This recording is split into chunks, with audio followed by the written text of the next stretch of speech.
aviation, Angelo Dube welcoming you back. Today we are discussing what we call the intro flight, what is otherwise known as a discovery flight, but in South Africa we call it the intro flight. What is this intro flight?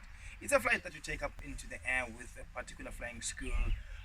The duration will vary. Some schools will give it to you for 30 minutes, sometimes it will be an hour, but if you factor in the ground briefing time of perhaps 15 to 20 minutes and then 30-minute flight in the air, that will take you nicely to 1 hour.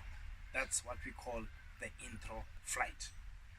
So you can get an intro flight for yourself, or you can get it as a gift for someone else. Let's say you're an aspiring aviator and you want to say to yourself, how does it feel like to be up in the air? You know, before you actually start your flight training, you can get in touch with your local flying school and arrange for an intro flight. Of course, you have to pay for it. The price will vary. I do not have the current price at the moment, but you could estimate anything in the region of 1,000 rands if you're in South Africa and above. What type of aircraft would be flown in when you're doing your intro flight? We are looking at perhaps your Charlie 172, Cessna 172, a Cessna 152, or a Piper, or even a Sling, depending on what that particular flight training institution has in store. Now, be careful of scams, because I mean, every industry has scams. Even in the aviation industry, there are scams. We have heard of people being charged for an intro flight that lasted 2 hours or that lasted 3 hours. An intro flight that went from the base of operations to a city 500-600 kilometers away. That definitely is not an intro flight. It is someone scamming you.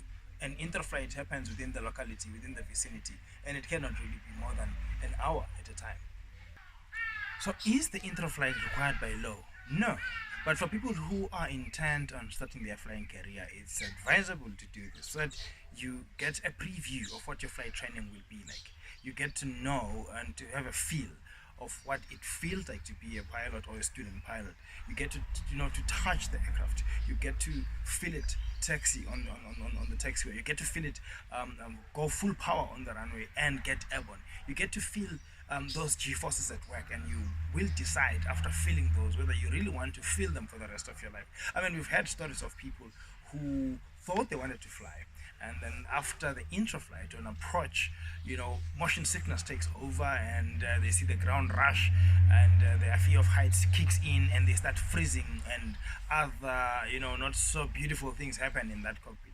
We've heard of such stories, but that having been said, you should not be afraid of an intro flight. It's actually advisable that you take one. It's advisable that you subject yourself to an intro flight and get to taste the freedom of flight, get to taste what it will feel like for you to be a student pilot. Because when you get to that environment, when you get to the school, you will see instructors at work, you will see other students hanging out, other students taking classes, whether it's ground classes, whether they are preparing an aircraft to take off. You see, it's important for you as an aspiring aviator to see that in that environment, so that it propels your goal forward. It keeps the motivation, the motivation that you need for you to keep pushing towards your goal.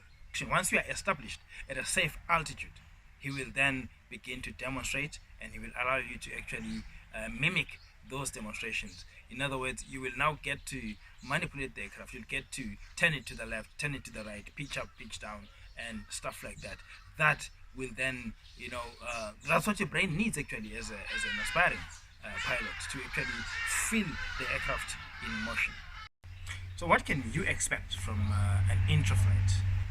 Number one, you will have to wear a headset. This is my headset. This is Sennheiser. It has served me well for a number of years. Good quality headset. You will be wearing this in the cockpit, and you'll be talking through this microphone here, and you'll be hearing the audio feedback on your headset. Now, it's a noisy environment. The cockpit of a small trainer aircraft is a very noisy environment. Remember, the propeller is just in front of you, the engine is just in front of you, so it's very noisy. So for you and your instructor to hear each other, you will be using the aircraft's intercom, wearing these headsets. Don't worry, although you will hear other pilots in the vicinity talking to each other and reporting to ATC, your voice will not be heard, because you will not be using the PTT button. Only the instructor will use the PTT button, which to talk button. In which case he then broadcasts call sign is on the frequency as selected, talking Bravo, to other pilots in the Echo, vicinity, Romeo, informing him 4, of your 4, position, Echo. your aircraft position, 4 Echo Romeo, your 344 Echo. Maintain your elements, stand by for radio and instructions. on your headset, but your voice will not heading, necessarily Abilene, go there because you are not 344 talk Echo. button. In other words, you are not broadcasting on the frequency, but the other pilots in the vicinity and ATC are broadcasting. Okay, the other thing you can expect is air sickness. A number of people have never left the ground. So when you take them off the ground in a moving vehicular object, that is bound to mess up their brain and their nerves. Don't worry, don't be embarrassed if this happens to you. It's just nerves working on you. We've seen a number of cases of air sickness on someone who's doing an intra-flight, especially on approach when they see the ground rush. Because if you've never seen the runway before from the cockpit, even if you've flown before, if you've seen it from the side window as you sit, the fact that you're now sitting in front in the cockpit and you can see the runway, the earth rushing at you, that has a psychological impact on most people who are doing an intra-flight. They start to panic. Be calm. The instructor knows what they're doing. You will land safely. You're not going to die. So an intra-flight also helped in that regard, that it helps the person intending to undertake flight training to actually, get control of their fears and decide from then on whether indeed they want to be in the air for the rest of their lives. You can also expect to have fun in your intra-flight. It's a sightseeing flight after all. You get to manipulate the controls of the aircraft. You get to be briefed on, flight controls, the aerodynamics of flight, and then you get to be instructed on aircraft controls. You get to be instructed on aerodynamics, principles of flight. At the same time, you're having fun. I remember my first, in fact, the only one, was an intra-flight. Yes, I remember my intra-flight. We took off and we flew over my house, and the whole experience of seeing my house from the air and seeing my cars parked down there, seeing my garden, seeing some movements in the compound as well, and doing a 360-degree turn over the house.